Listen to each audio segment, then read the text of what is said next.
Oi, bom dia para você. O Record News Rural está no ar. O problema de logística nos portos brasileiros continua impactando os exportadores de café. Em janeiro, o prejuízo passou dos 6 milhões de reais. De acordo com o levantamento do Conselho dos Exportadores de Café do Brasil, junto a 23 empresas associadas, que representam 65% dos embarques totais, os elevados índices de atraso e alterações regulares nas escalas dos navios para exportação fizeram com que o país acumulasse 672 mil sacas de 60 quilos nos portos em janeiro de 2025. Com este cenário, os prejuízos acumulados pelos exportadores chegam a 6 milhões e 134 mil reais no primeiro mês deste ano e 57 milhões e 700 mil reais no acumulado dos últimos 8 meses. Para o Secafé, o volume de café que estava represado nos portos criou uma falsa sensação de normalidade. De aparência imponente, com tamanho acima da média e cores fortes, o galo índio gigante é uma raça com musculatura robusta. Em Minas Gerais, 2 irmãos que já criavam galinha caipira resolveram investir na criação das aves gigantes. Olha só! A criação de galinhas caipiras é mais antiga, tem 10 anos. A de índio gigante é mais recente, começou há 2. Galinhas e galos de plumagem e estrutura exuberantes. A barbela, essa pele abaixo do bico de cor vermelho vivo. As penas vão do intenso amarelo, preto de pontas azuladas e o branco. O Marquinho cuida do plantel com gosto. E o irmão, o Paulo, com olho na ciência e no negócio. Ao final do ciclo, eles gastam 8 quilos de ração por cabeça, que pode chegar a 3,5 kg e 4 em 10 meses de manejo. E dependendo da apresentação e do porte, pode ser vendido a R$ 300 cada um. Problemas? Eles ficam atentos à coriza, muito comum, causadora da boba aviária, faz o controle de vermes a cada 30 dias e é preciso cuidar da calcificação dos ossos. Por isso as aves andam meio bambas e eles então selecionam os canelas grossas para cruzarem, estruturando melhor a raça. A gente está vendo esse galo aí com 4 galinhas. É porque descobri isso agora, viu? O galo índio, ele não tem aquela pegada para cobertura das galinhas, né? Ele se move com mais dificuldade e precisa de uma facilitação para ele namorar. Como é que é? Exatamente. O índio gigante, ele, por conta do tamanho dele, ele é uma ave mais lenta, mais preguiçosa. Então, se ele tem um amplo espaço, ele vai acabar que na hora que ele for cobrir na galinha, e a galinha, na hora que ela ameaçar em fugir, ele não corre atrás. Olhando assim o tamanho do casal, é fácil pensar que tudo deles é grande, né? O índio gigante e a galinha também é gigante. Também é gigante. Então, o ovo é gigante e bota mais também? Como é que é? Não, o ovo padrão de tamanho dele é normal? É padrão. Não, assim, é mais ou menos na casa de 90 a 100 gramas. Então, assim, ele pelo tamanho da ave, não necessariamente o ovo dele é fora, né? Porte alto, mais desengonçado. Quando anda, a formação e o tamanho dos dedos, alguns retorcidos, que é uma característica da raça. O índio gigante, quando ele está na primeira fase de vida dele, nos 2, 3 meses de vida, geralmente a gente costuma falar que ele bambeou, né? Ele faltou um pouco de vitamina. Qual que é essa vitamina?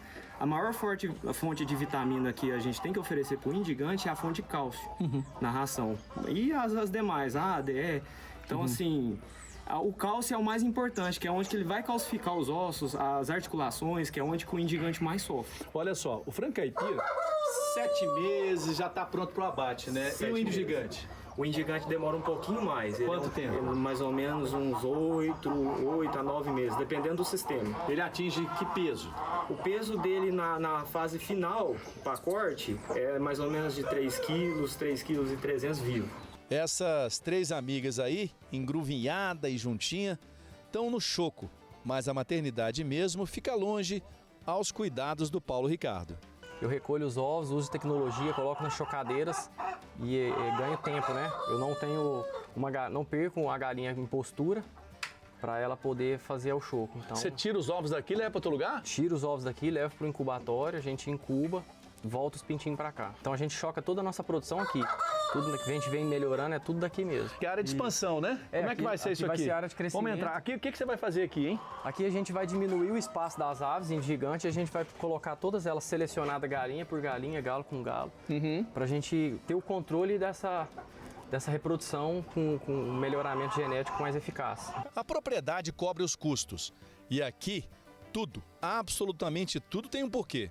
Do capim, onde as aves ciscam e do qual se alimentam, até a bananeira que ladeia o aviário, dando um sombreamento bom. A bananeira, além dela fazer uma barragem natural, gera um frescor aqui na granja, nos frangos, a folha dela serve de alimentação e vermífugo natural para as aves. O Marco Túlio falou que isso aqui é um divertimento para ele. E para você, negócio?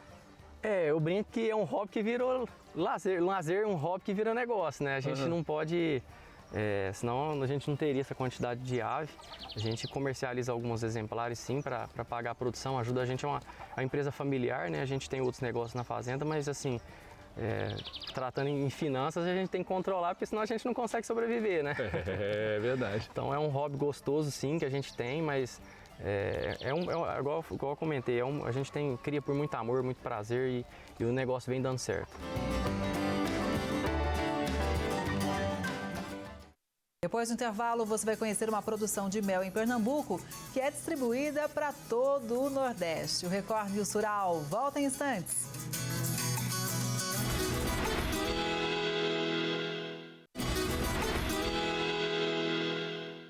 A tradição de uma família que deixou o sul do país para manter em Mato Grosso uma tradição de gerações. É o que você confere agora. O salame chegou no Brasil através da imigração europeia, especialmente com os italianos, que trouxeram suas tradições culinárias para a região sul do país. Os embutidos se tornaram uma verdadeira iguaria para os brasileiros e se popularizaram em todo o país. Mas aqui em Sinop, na região norte de Mato Grosso, foi uma família de origem alemã que manteve a tradição viva. Edbert Wolff vem da família de produtores de salame e na década de 80 se mudou com sua esposa e filhos para Mato Grosso, de onde nunca mais saiu. A gente foi indo, né? A gente aprendeu com o pai aprendeu com o avô, né? E a gente agora eu passei já pro meu filho, pra minha nora, né? E daí comprei esse sítio, a gente começou aqui do zero, né? Não tinha nada, né? Aqui a gente começou a abrir e fazer o que hoje vem aqui a gente fez, né? Porque passou já, quando eu vim de lá do sul foi em 87 e estou aqui até hoje e pretendo ficar aqui para sempre. O pai ensinou ao filho, Giovanni, a tradição familiar e hoje é ele quem cuida de todo o processo produtivo. Assim como o pai, Giovanni se apaixonou pela fabricação dos embutidos e, junto à esposa Adriana, fica responsável por todas as etapas. Realmente aprimorando, sempre está fazendo novos testes, procurando novos sabores.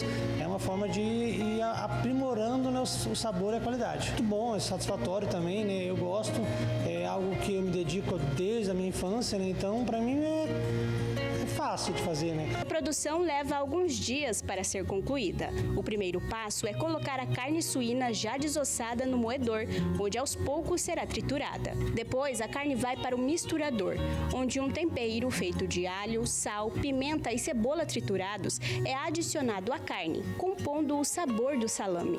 Em seguida, a carne fica descansando por cerca de 24 horas e então começa o processo de embalar. No fim, o salame vai para um defumador, onde fica por cerca de 3 dias até estar no ponto para o consumo.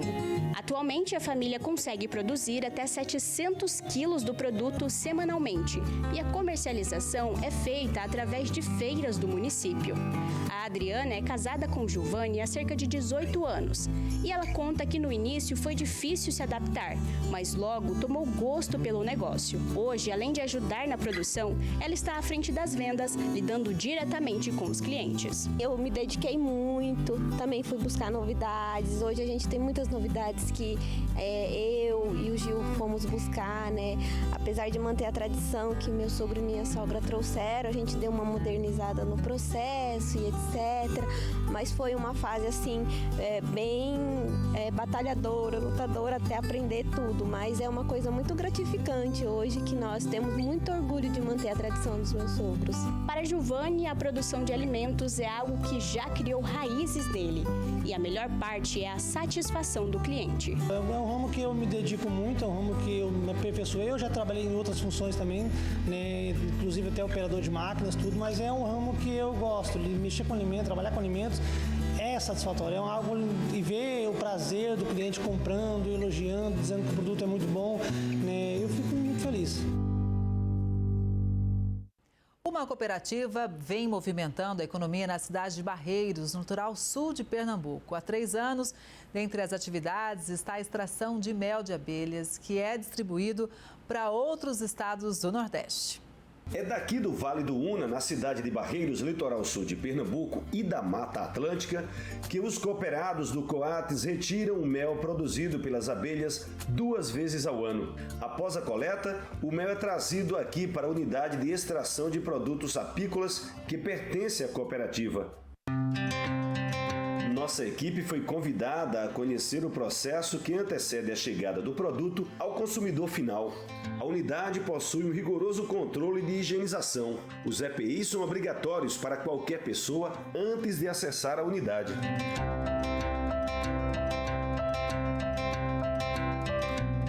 Aqui, o mel passa por 7 processos que garantem a qualidade do produto.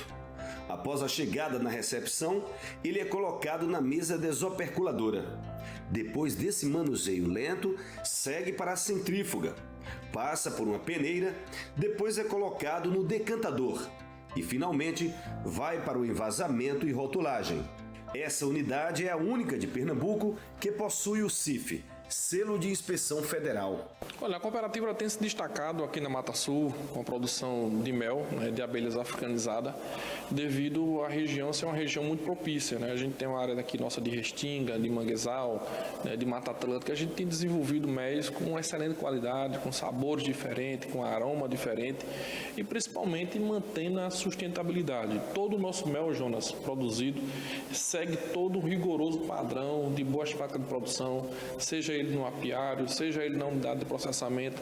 A gente tem inspeção federal. E inspeção federal, você sabe como é que é. A gente precisa seguir todas as normas, todas as questões burocráticas para que a gente possa colocar o nosso mel de qualidade no mercado. Como é que uma pessoa pode saber se um mel ele tem qualidade, ele é um mel verdadeiro ou não, é falsificado? Tem como saber ou não? Como é que a gente sabe que um mel é de qualidade? Mandando para o laboratório, fazendo as análises necessárias, né, para que a gente possa saber se esse mel foi contaminado ou tem contaminantes. Então, precisa seguir todos esses padrões de análise que a gente tem hoje aqui no Piauí, pela Embrapa. A gente manda para outros órgãos em São Paulo para que a gente possa ter a qualidade desse produto que está levando até o consumidor final. Além do mel que sai envasado em embalagens diversas e tamanhos variados, a unidade também produz própolis. Para garantir a qualidade do produto processado aqui, é preciso, antes de tudo, cuidar das abelhas. Por isso, a presença de um zootecnista é fundamental. É norma, é exigência que todo estabelecimento de origem de produto animal, ele tenha um responsável técnico, que pode ser ou um médico veterinário ou um zootecnista, para que o produto, aqui no caso o nosso mel e o extrato de própolis, ele chegue ao nosso cliente final de forma que ele não tenha problema nenhum, né? A gente garante aqui também todo o bem-estar animal, ou seja, a gente propicia, a gente proporciona para as abelhas para que elas trabalhem de forma plena e possam expressar todo o seu potencial zootécnico na nossa produção, ou seja, a gente garante sombra, água de qualidade, entre outras técnicas para que ela possa expressar todo o seu potencial zootécnico. 1 tonelada de mel a cada mês. Esse é o volume processado aqui na unidade de Barreiros, que distribui para vários estados do Nordeste, além de Pernambuco, Paraíba, Alagoas e Rio Grande do Norte. Olha, Jonathan, o nosso mel hoje ele atinge mercado assim, a nível do Brasil, eu posso dizer, a gente já está comercializando aqui no Nordeste, nos principais redes atacadistas aqui do Nordeste nós já estamos comercializando e a gente vai colocar esse mel para o mundo, é isso que a gente quer, nós vamos levar esse mel para o mundo, que é um mel de qualidade, a gente tem mel da Mata Atlântica, mel da Caatinga e mel de manguezal, que é o nosso grande produto maravilhoso aqui da região. O Brasil é o maior produtor de soja do mundo e para entender os caminhos do grão no país e o futuro da cultura, a repórter Ingrid Alves conversou com o chefe-geral da Embrapa Soja, Alexandre Nepomuceno. No ano passado, completou-se 100 anos da introdução da soja comercial no Brasil e este ano é a Embrapa Soja que faz aniversário, faz 50 anos. Por isso que a gente está aqui com o chefe da unidade, com o Alexandre Nepomuceno. Tudo bem? Tudo bem, Ingrid. Bom, vamos entender um pouco dessa história, porque são 100 anos da soja no Brasil, né, da introdução da soja comercial, e 50, metade desse tempo que já tem Embrapa Soja, uma parceria, ou melhor assim, um fundamento muito importante, né, essas histórias se interligam, não tem como separar. A soja hoje é responsável por 6% do PIB brasileiro, 2,2 milhões de empregos diretos, né? Os chineses já plantavam soja há 4.000 anos atrás, começou a ser cultivado comercialmente nos Estados Unidos e na Europa nos anos 1700, né? Oficialmente no Brasil, perto dos anos 1920, tá? E oficialmente até com uma lei de congresso, foi em 1924, um pastor trouxe algumas sementes dos Estados Unidos, né? E começou a distribuir, né? E foi ali na região de Santa Rosa, no Rio Grande do Sul, e foi ali na região de Santa Rosa que foram feitos os primeiros plantios comerciais de soja no Brasil. Primeiro era usado para pastagem, mas depois começou a ser usado como grão, principalmente para a produção de ração para animais, né? A primeira variedade comercial desenvolvida no Brasil tem o nome de Santa Rosa, 1966, lançado lá numa feira famosa que tem lá no Rio Grande do Sul. E nós só chegamos, né, a ser hoje o maior produtor de soja do mundo com muita ciência e tecnologia. E aí eu acho que entram os 50 anos da Embrapa Soja, que foi criada em 1975, né, ali na cidade de Londrina. Por que Londrina? Porque Londrina é uma região de transição entre clima temperado e clima tropical, né? Então você poderia desenvolver variedades tanto para o sul quanto para o centro do Brasil, né? Então foi uma evolução muito grande. As primeiras variedades que chegaram no Brasil, elas vieram dos Estados Unidos, né? A Bragg, a Davis, eram variedades que você, se plantasse no cerrado hoje, elas não produziriam nada, né?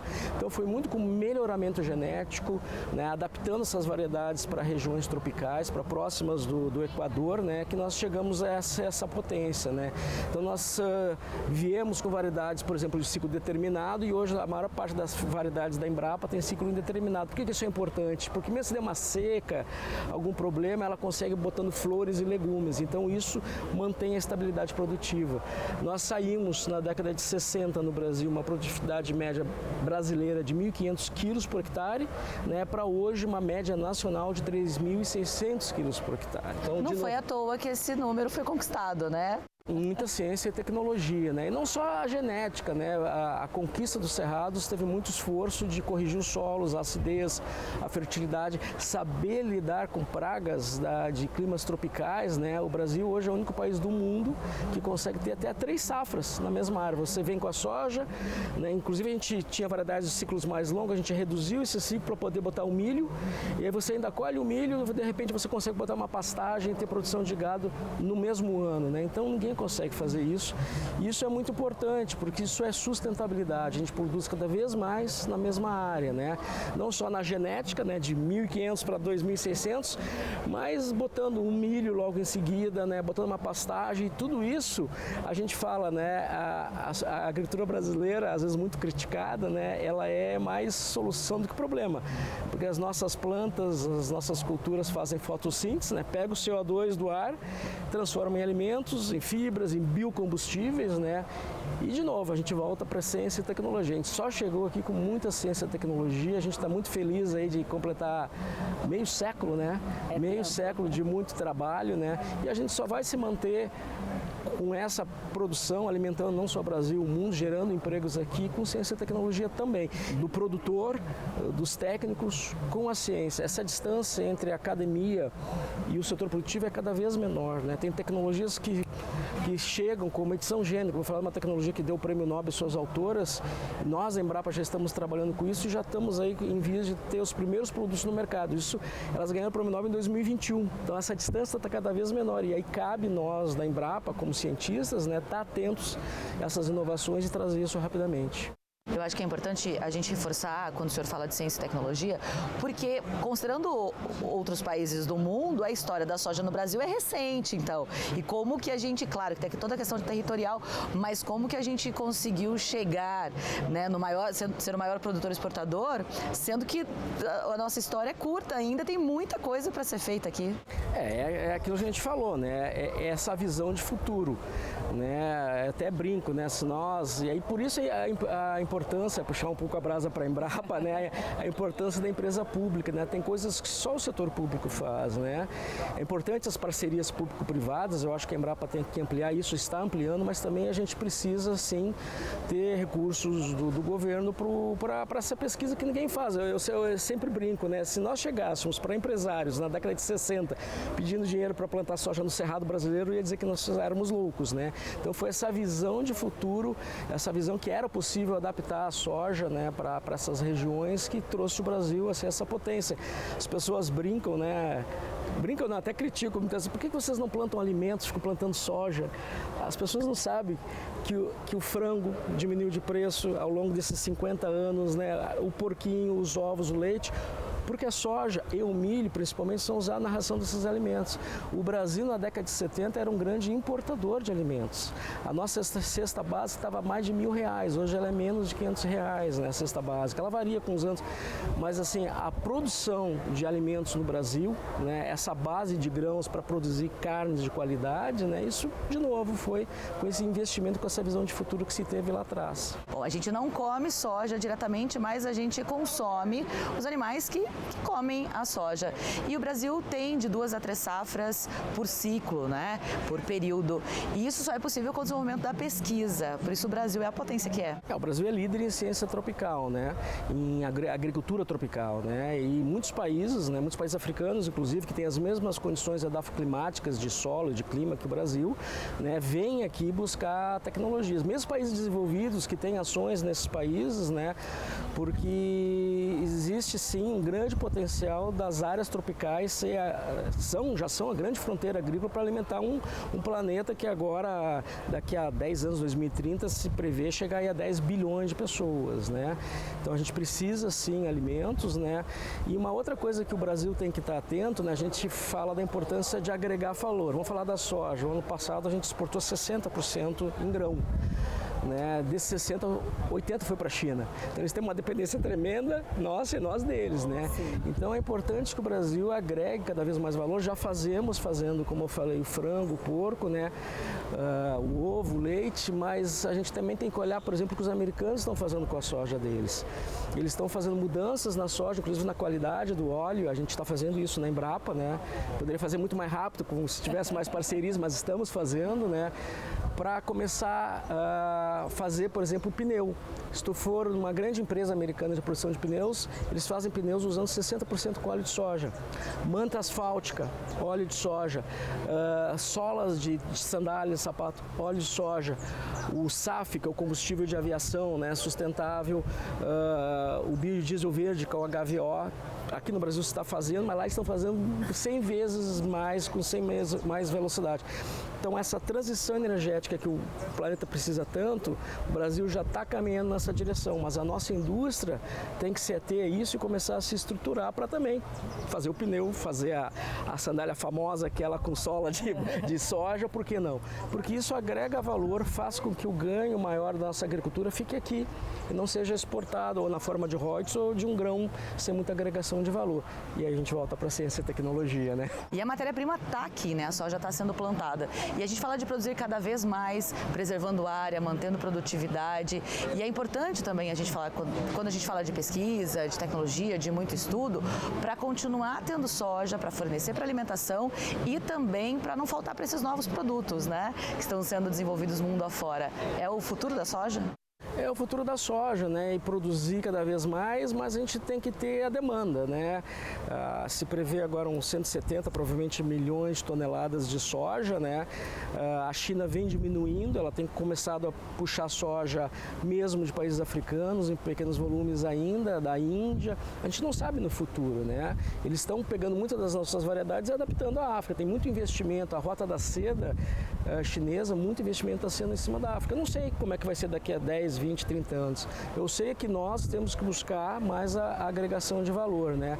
E nesses 50 anos da Embrapa Soja, se tu me permite, o auge das nossas comemorações vão ser no Congresso Brasileiro de Soja. Se tu me permite chamar o público para participar, vai ser na última semana de julho ali em Campinas, né? Então a gente tem toda a academia, mas com o setor produtivo junto, discutindo os problemas atuais, mas principalmente tendo essa visão de futuro, né? Como a gente pode realmente agregar valor e garantir que o grosso do ganho da nossa agrocultura fique aqui, gerando emprego, educação, segurança, tudo aquilo que a gente quer muito no nosso país, né? Então estão todos convidados aí, é só entrar lá no site da Embrapa Soja que está lá as informações. Perfeito. E aí, falando das novidades recentes, né, no show rural foram lançadas cultivares novas. Sim. A gente, quando fala hoje, não dá para não pensar em mudança climática, não dá para não pensar, não considerar tudo que está acontecendo e da necessidade de coisas atuais e atualizadas. Queria que o senhor falasse um pouco sobre essas novas cultivares também.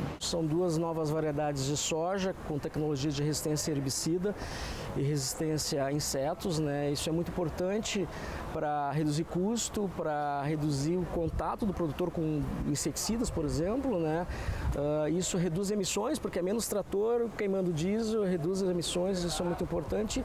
E variedades com alto potencial, com altos patamares de produtividade, né? Produtores aí atingindo 6 toneladas por hectare, 5 dependendo da região. Nós temos também o nosso site com um curso básico de produção de soja. Então quem está iniciando na produção de soja, quer ter os conceitos básicos, é só acessar o site da Embrapa Soja lá e fazer a inscrição e fazer o treinamento, fazer o curso. Desculpa te interromper rapidinho, mas é muito bacana até a gente lembrar que na plataforma eCampo tem muitas opções de curso que são de graça, são online, então dá para todo mundo aí ter mais conhecimento sobre qualquer área ligada ao agronegócio. A Embrapa tem 43 unidades trabalhando em centros de produtos, centros temáticos, centros ecorregionais, com diferentes, a gente brinca que a gente trabalha de A a Z, né? De açaí a zebu. Então tem muita tecnologia disponível para todos os níveis de produtores familiares, grandes produtores, médios produtores, né? Então é um site que tem muita informação ali. E mais uma vez a gente volta, né? Que tudo isso só é possível com ciência, tecnologia e muito trabalho. É muito trabalho, ciência e tecnologia. E é aquilo que eu falei, né? Eu acho que os grandes países desenvolvidos, eles têm a ciência pública ligada com o setor privado, fazendo muitos projetos em comum. A gente tem crescido isso na Embrapa, acho que tem que aumentar, mas também tem que ter aquele recurso que, por exemplo, o açaí, deixa eu só terminar, o açaí dos colegas lá do norte do Brasil, era uma fruta, eu sou gaúcho, eu só fui saber de açaí depois com 30 anos. E a Embrapa desenvolveu variedades melhoradas para produzir açaí quase como lavoura, e hoje o Brasil exporta. Traz recursos para o país, né? Agrega valor, mantém aquelas pessoas lá. Pirarucu, que era o bacalhau brasileiro, estava sendo extinto. Nós, da Embrapa, os nossos colegas desenvolveram programas de manejo, estamos estudando a genética do pirarucu, estamos desenvolvendo programas de melhoramento para produzir sem destruir, né? Então, eu acho que é, de novo, a ciência, a tecnologia e a importância da pesquisa pública. Perfeito, de norte a sul do país. De norte a sul do país. Muitíssimo obrigada, Alexandre. É sempre muito importante a gente reforçar esses conceitos que a gente disse, da importância do investimento no desenvolvimento, né, aqui do Brasil. Obrigada, foi um prazer. Uma satisfação. Até a próxima. Até a próxima. Essa edição do Record News Rural fica por aqui. Obrigada pela sua audiência. A gente se vê no próximo programa. Até lá!